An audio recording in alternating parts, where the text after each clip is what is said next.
Before the pyramids, before the pharaohs had names carved into stone, there was only the river, the Nile, breathing life into the desert. But here's the thing that blows my mind. How did this river, in a land where it literally doesn't rain for years at a time, give birth to one of the longest-lasting civilizations the world has ever known?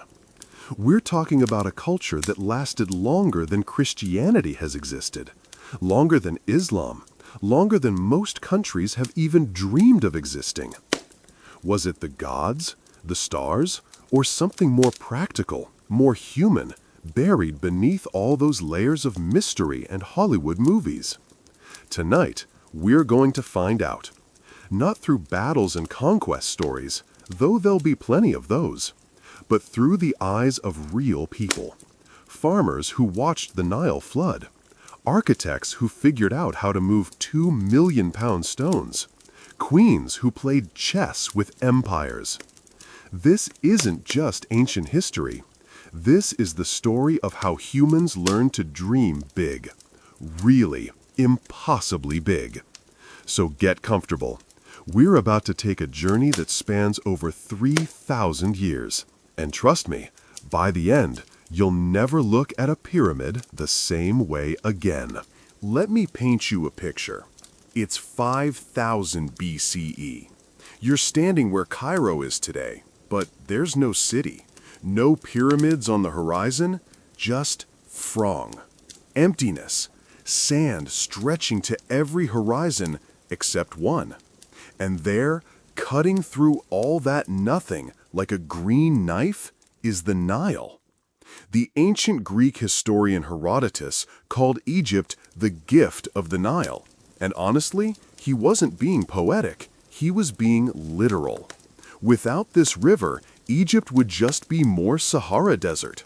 End of story. But here's what's fascinating. The Nile wasn't just giving Egyptians water, it was giving them something far more valuable: predictability. Every single year, like clockwork, the river would flood. Not randomly, like most rivers, but precisely. The ancient Egyptians could set their calendars by it. Imagine being a farmer 5,000 years ago. In most of the world, you're gambling with the weather gods every season. But along the Nile, you knew. The flood would come in July. It would peak in September. By November, it would leave behind this incredible black, fertile mud that stretched for miles. The Egyptians called this mud-covered land Kemet, the Black Land. Everything else was Deshret, the Red Land, the death. So you've got these early communities, maybe a few hundred people each, scattered along the river. They're starting to do something revolutionary. They're planning ahead, not just for next season, but for generations. They're digging canals, building permanent houses, creating storage systems for grain. And then something interesting happens. These little villages start talking to each other, trading, competing. Some guy in one village figures out how to make better pottery. Another village develops superior weaving techniques. Before long, you've got two distinct regions emerging. Upper Egypt in the south, which is confusing because it's actually geographically higher up where the river flows from, and Lower Egypt in the north, where all that river water spreads out into the Mediterranean delta. Two different cultures, two different crowns, two different gods, two different ways of doing things. And that tension, that's where our story really begins. Around 3100 BCE, something happened that would echo through the next 3,000 years.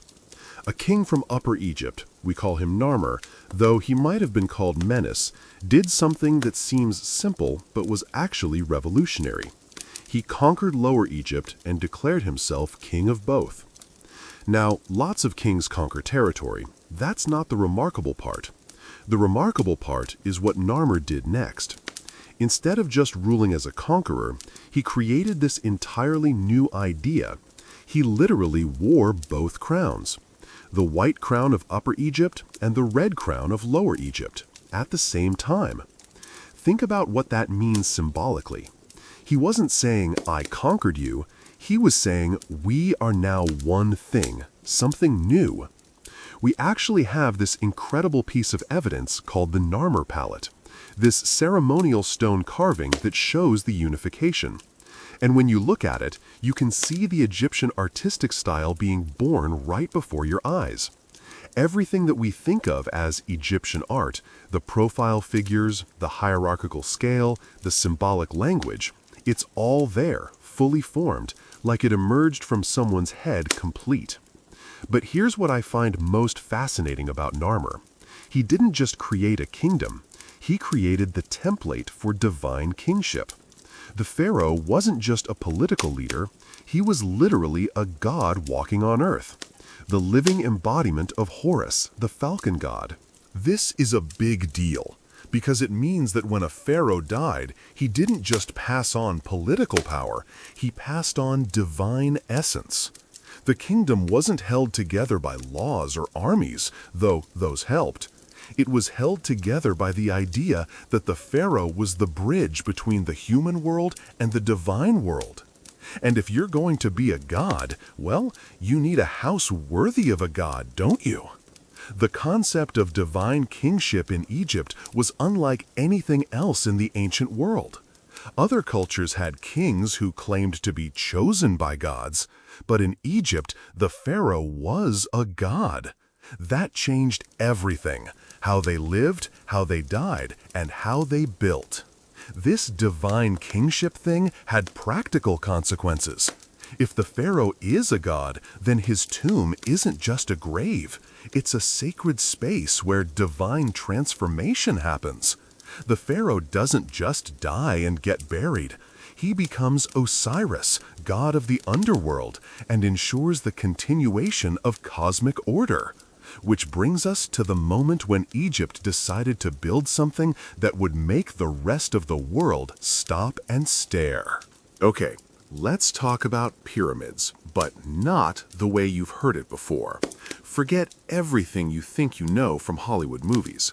The pyramids weren't built by slaves. They weren't built by aliens. They were built by some of the most skilled, organized, and ambitious people who ever lived. It starts with this guy named Imhotep around 2650 BCE. He's working for Pharaoh Djoser, and Djoser wants a tomb. But not just any tomb. He wants something that screams, "I am a god king, and my power extends beyond death." So Imhotep, who was simultaneously an architect, a doctor, a priest, and probably the smartest guy in Egypt, looks at the traditional flat-roofed mastaba tombs and thinks, what if we just kept stacking? The result is the Step Pyramid at Saqqara, the world's first monumental stone building. And when you see it in person, you realize that Imhotep wasn't just solving an engineering problem. He was solving a spiritual one. This pyramid doesn't just contain Djoser's body. It's a machine for transformation, a stairway to the stars. But here's where it gets really interesting. Imhotep's pyramid was just the prototype. Later pharaohs looked at it and said, "Hold my beer." Jump forward about a century to Pharaoh Sneferu. This guy built not one, not two, but 3 pyramids. He was basically the Edison of pyramid construction, figuring out through trial and error how to build the perfect pyramid. His first attempt, the bent pyramid, literally changes angle halfway up because they realized their original angle was too steep and the whole thing might collapse. You can still see it today, this monument to learning from your mistakes. But his third pyramid, the Red Pyramid, is perfect, smooth-sided, geometrically precise, and it became the template for what his son would build. His son was Khufu, and Khufu built the Great Pyramid of Giza. I want you to imagine standing at the base of the Great Pyramid in 2550 BCE, when it was just completed. It's not the weathered, stepped structure you see in photos today. It's covered in smooth, white limestone casing stones that reflect the sun like a mirror. At the top, there's a golden pyramidion, a capstone that catches the first rays of dawn. This thing is 481 feet tall. For reference, that's a 48-story building. It was the tallest structure built by humans until the Eiffel Tower in 1889. Think about that. For over 4,000 years, this was as close to the sky as humans had ever reached. But the height isn't even the most impressive part. The precision is. The base is level to within just 2.1 centimeters. The sides are oriented to the cardinal points with an accuracy of 360th of a degree. We're talking about tolerances that modern construction crews struggle to achieve. So, how did they do it? Well, first, let's kill the alien theory once and for all. We actually know a lot about pyramid construction because the Egyptians were meticulous record keepers, and we found workers' villages, tool marks, and even payroll records. The Great Pyramid wasn't built by mysterious technology. It was built by incredibly organized people using simple machines, levers, ramps, ropes, and copper tools. But the scale of organization required, that's what's truly impressive. We're talking about coordinating 20,000 workers for 2 decades. 20,000 workers. Think about that number. Skilled stonemasons, hauling crews, ramp builders, cooks, doctors, administrators. An entire city devoted to building one man's tomb. And these workers weren't slaves, they were paid. We found their cemeteries, and they were buried with honor. Some of their bones show signs of medical care, broken bones that were set and healed. The pyramid builders were the skilled craftsmen of their day, and they knew it. But here's what really gets me. Every single one of those 2.3 million stone blocks in the Great Pyramid was cut, moved, and placed by human hands. No machines, no motors, just people, ropes, and an absolute conviction that they were building something eternal. And you know what? They were right. 4,500 years later, we're still talking about it. The Pyramid Age reached its peak with Khufu, but it didn't end there. His successors built pyramids too. Khafre's pyramid at Giza, with its mysterious Sphinx guardian, and Menkaura's smaller but equally precise pyramid. But then something changed. The climate shifted. The Nile's floods became unpredictable, and suddenly all that divine certainty that made pyramid building possible started to crack. You know what's humbling about studying ancient Egypt? Realizing that even pharaohs, literal god kings with absolute power, couldn't control the weather. Around 2200 BCE, something catastrophic happened. The Nile stopped flooding properly, not for a year or two, but for decades.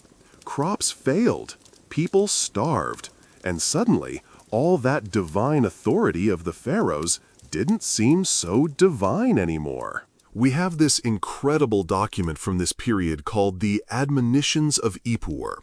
It's basically an ancient Egyptian writing about societal collapse, and it reads like something out of a post-apocalyptic movie.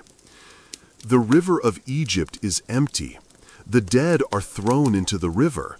The children of nobles are dashed against walls. Those who were clothed in fine linen are beaten with sticks. This wasn't just political upheaval. This was the complete breakdown of the cosmic order that had sustained Egypt for 500 years. Pharaohs lost control. Regional governors declared independence. The country fractured into competing kingdoms. But here's what I find fascinating. Even in collapse, the Egyptian idea survived. Local rulers still called themselves pharaohs. They still built pyramids. Smaller ones, sure, but pyramids nonetheless.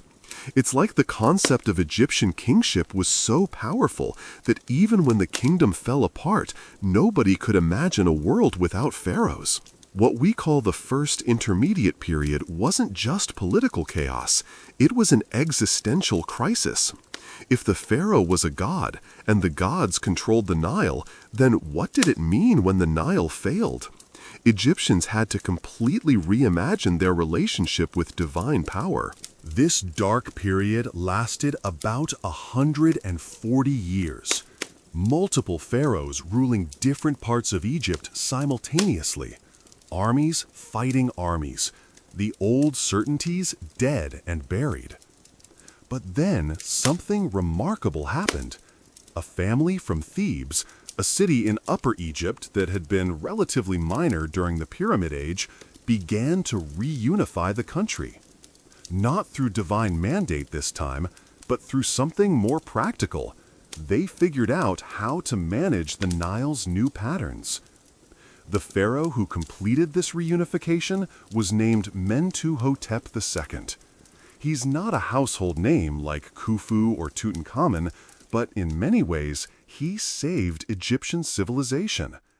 He took the broken pieces of the Old Kingdom and reassembled them into something new, something that would prove even more enduring than the pyramid builders.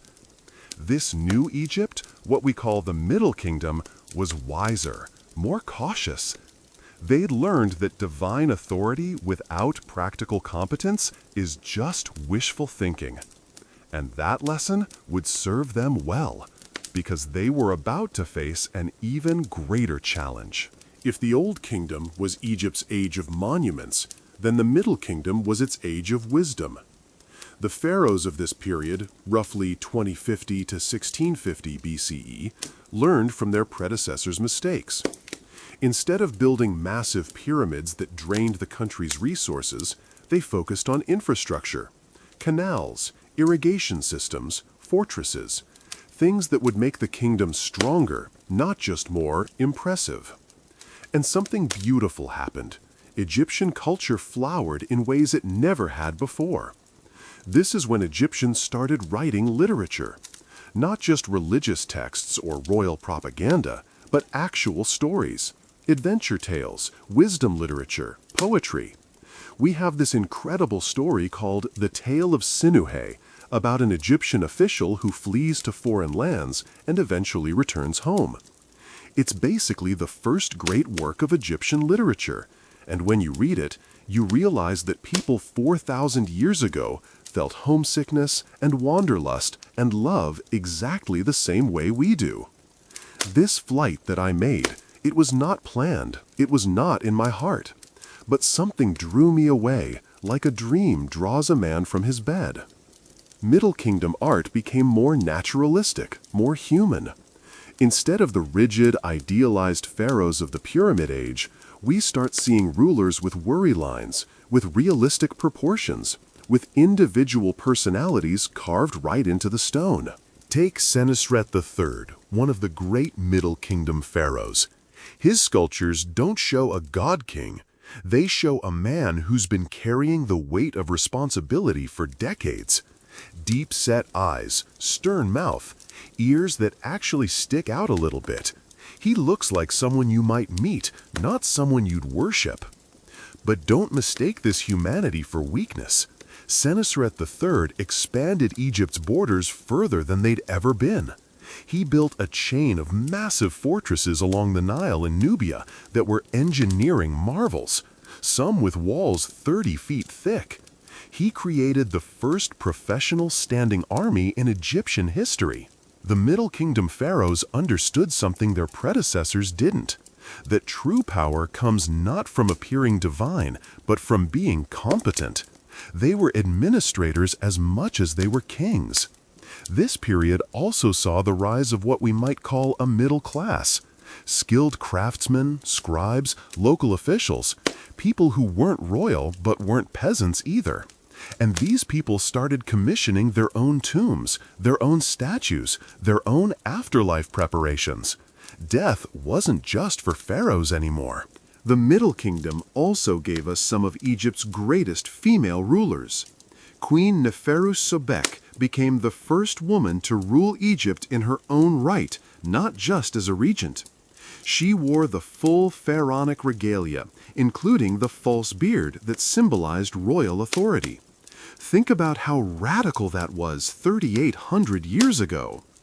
But perhaps most importantly, this period established what we think of as classical Egyptian culture, the religious texts that would define Egyptian beliefs for the next 2,000 years, the artistic styles that would influence every subsequent dynasty, the administrative systems that made Egypt function as a unified state. They also did something that seems small, but was actually revolutionary. They started keeping better records. Detailed accounts of trade, military campaigns, construction projects, legal proceedings. The Middle Kingdom Egyptians were the first people in history to truly understand that knowledge is power. And they needed that knowledge because around 1650 BCE, they faced something they'd never encountered before: foreign conquest. For the first time in 1,000 years, Egypt was about to be ruled by outsiders, people they called Hyksos, rulers of foreign lands. And this invasion would change Egypt forever, but not in the way you might think. The Hyksos invasion is one of those historical moments that sounds terrible, but actually ended up being transformative. Around 1650 BCE, groups of people from the Levant, modern-day Syria and Palestine, began moving into the Nile Delta. They weren't a single army or nation. They were more like waves of migration, people looking for better opportunities, bringing their families, their skills, their technologies.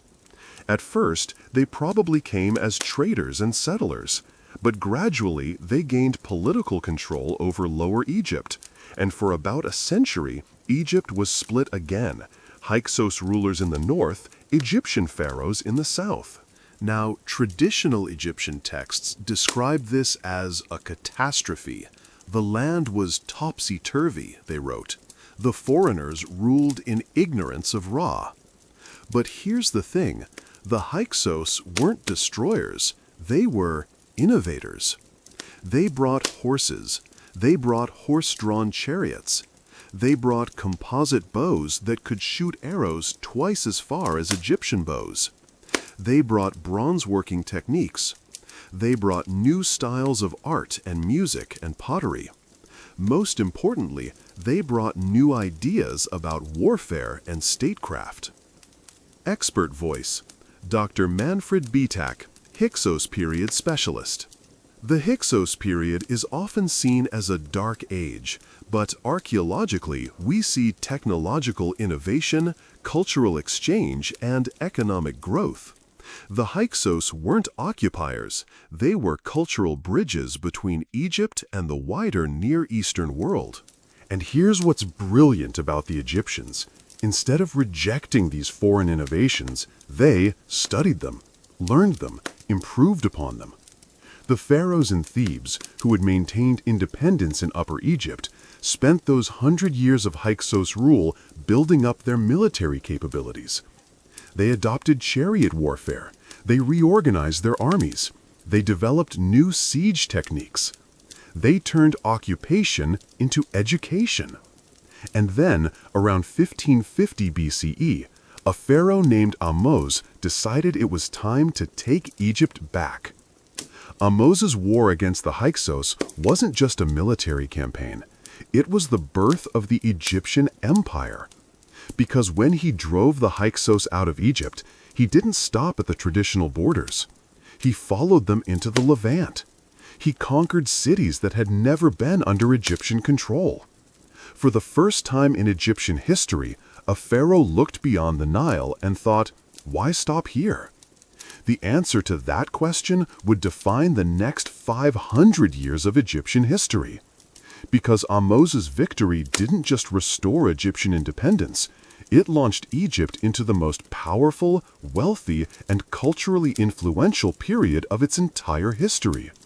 The new kingdom was about to begin, and with it, Egypt would become not just a river valley civilization, but a superpower that dominated the known world. What happened next in Egypt history is like watching a quiet, traditional country suddenly decide to become a global superpower. The New Kingdom pharaohs, starting with Ahmose and continuing for 5 centuries, transformed Egypt from a regional power into an empire that stretched from Nubia in the south to the Euphrates River in the north. They built the largest armies the world had ever seen. They accumulated wealth beyond imagination. They erected monuments that made the pyramids look modest. But more than that, they created a new kind of pharaoh. Not just god kings, but warrior pharaohs, diplomat pharaohs, empire builders who thought on a global scale. Take Thutmose III, who ruled from 1479 to 1425 BCE. This guy was basically the Napoleon of the ancient world. He led 17 military campaigns, won every single battle, and extended Egyptian control deeper into Asia than any pharaoh before or after. But here's what makes Thutmose III brilliant. He understood that conquest without administration is just expensive destruction. So he created the first systematic imperial government.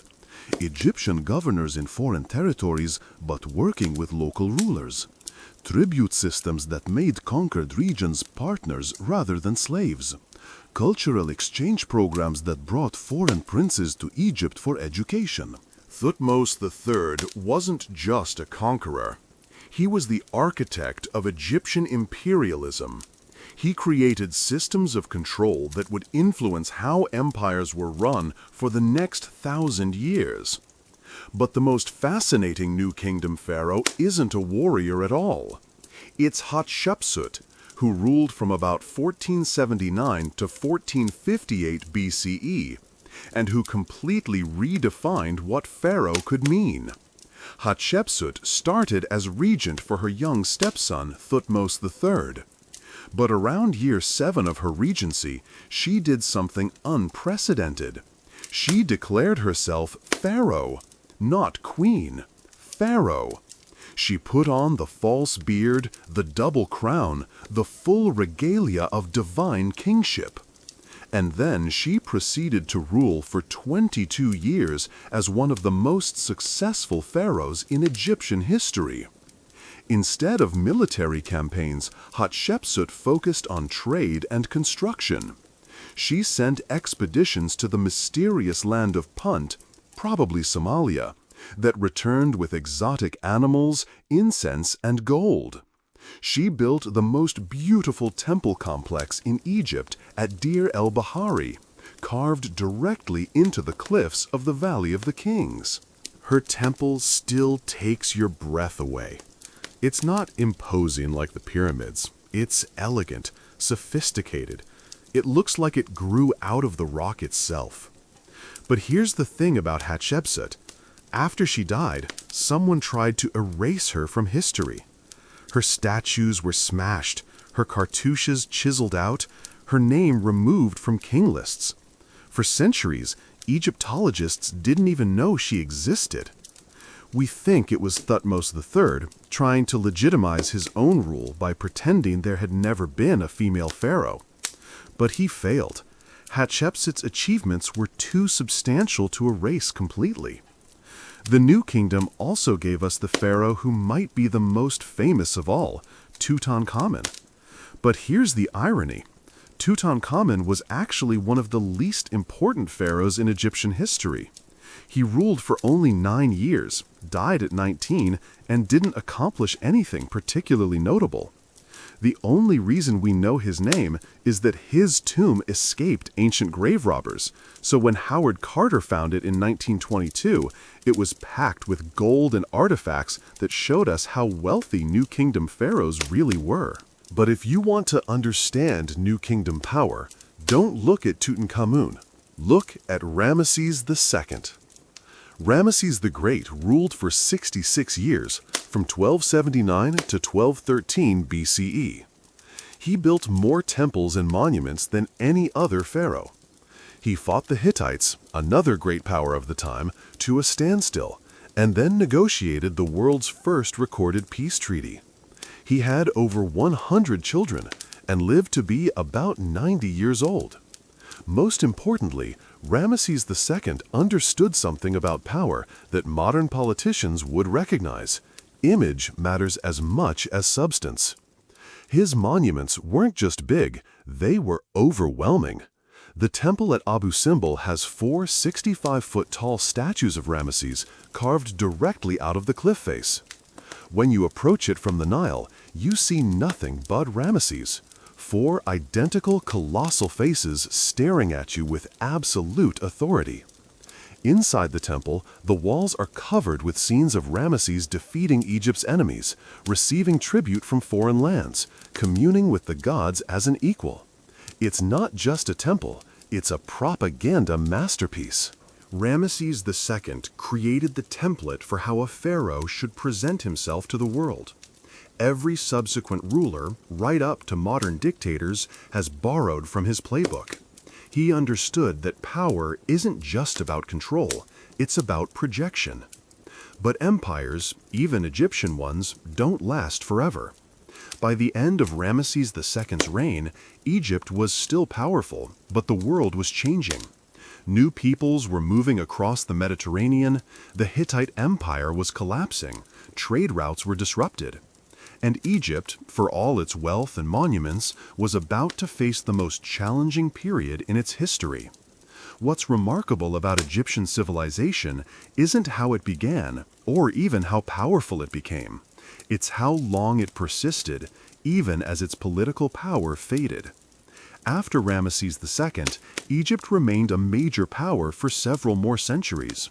But the world was changing in ways that favored different kinds of societies. The Bronze Age was ending.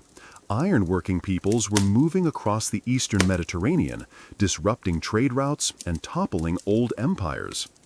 Egypt faced invasions by the mysterious Sea Peoples, groups we still can't identify completely, but who seem to have originated from the Aegean region. These weren't traditional armies, but entire populations on the move, fleeing some catastrophe we don't fully understand. Pharaoh Ramesses III managed to defeat them in a series of battles around 1175 BCE, but the victory was Pyrrhic. Egypt survived, but it was economically exhausted and increasingly isolated from the wider Mediterranean world. Over the next few centuries, Egypt was ruled by a succession of foreign dynasties: Libyans, Nubians, Assyrians, Persians. The age of native Egyptian pharaohs was essentially over. But here's what's fascinating. Even under foreign rule, Egypt remained Egyptian. The Libyan pharaohs adopted Egyptian royal names and built temples to Egyptian gods. The Nubian pharaohs were so committed to Egyptian traditions that they built more pyramids than Egyptians had constructed in 1,000 years. The Persian kings took Egyptian throne names and presented themselves as legitimate pharaohs. Dr. Robert Johnson, Late Period Egypt. What we see in the late period isn't the death of Egyptian civilization, but its transformation into something more like a cultural brand. Being pharaoh of Egypt meant something specific, even if you weren't ethnically Egyptian. The culture had become bigger than any particular political system.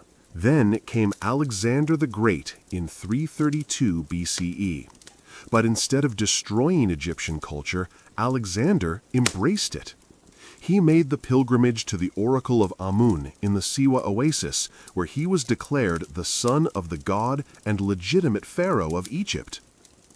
After Alexander's death, his general Ptolemy founded a dynasty that would rule Egypt for 3 centuries. The Ptolemies were Greek, but they presented themselves as pharaohs, built Egyptian-style temples, and patronized Egyptian priests. And then there was Cleopatra VII, the Cleopatra of popular imagination. She was actually the 7th queen of that name, and, while she was ethnically Greek, she was culturally Egyptian. She was the first Ptolemaic ruler to actually learn the Egyptian language. She understood that to rule Egypt, you had to be Egypt. Her relationships with Julius Caesar and Mark Antony weren't just romantic entanglements, they were desperate diplomatic attempts to preserve Egyptian independence in a world increasingly dominated by Rome.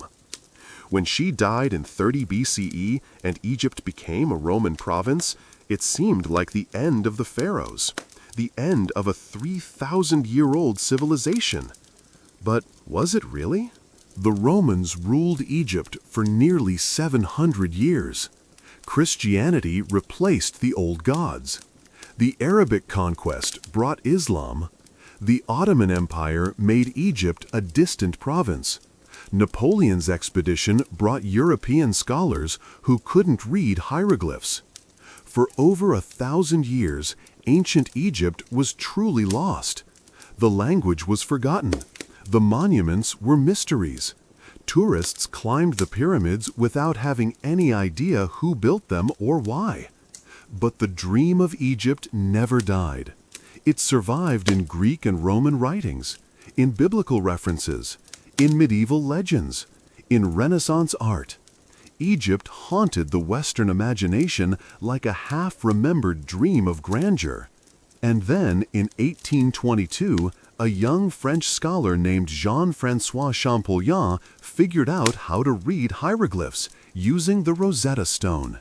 Suddenly, the ancient Egyptians could speak again, their own words in their own voices, across 2,000 years of silence. What they told us was extraordinary. They weren't the mysterious, death-obsessed civilization of popular imagination. They were people who loved life so much they wanted to live it forever. They built their monuments not as expressions of fear, but as expressions of hope. The pyramids weren't just tombs. They were machines for transcendence, designed to transform kings into stars. The temples weren't just buildings. They were recreations of the cosmos in stone, places where heaven and earth touched.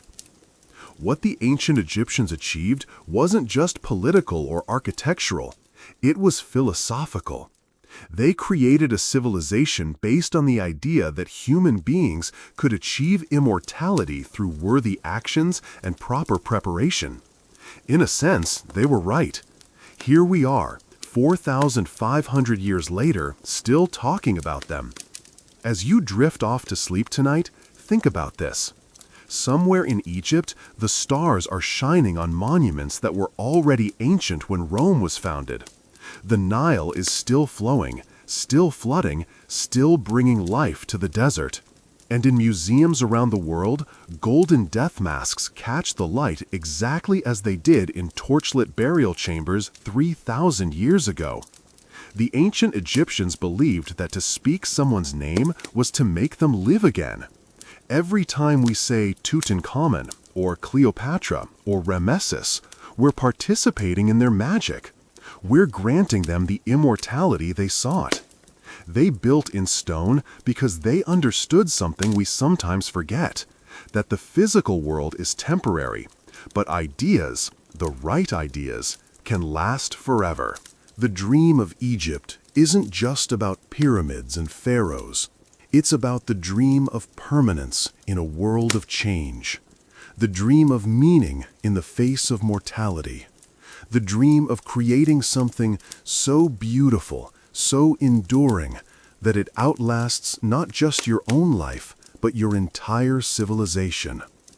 And as you close your eyes and let sleep carry you away, know that you've walked with pharaohs tonight.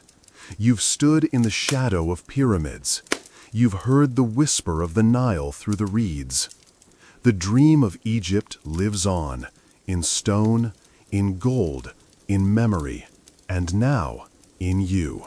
Sleep well. Sleep in the peace of the eternal river. Sleep in the dream of Egypt.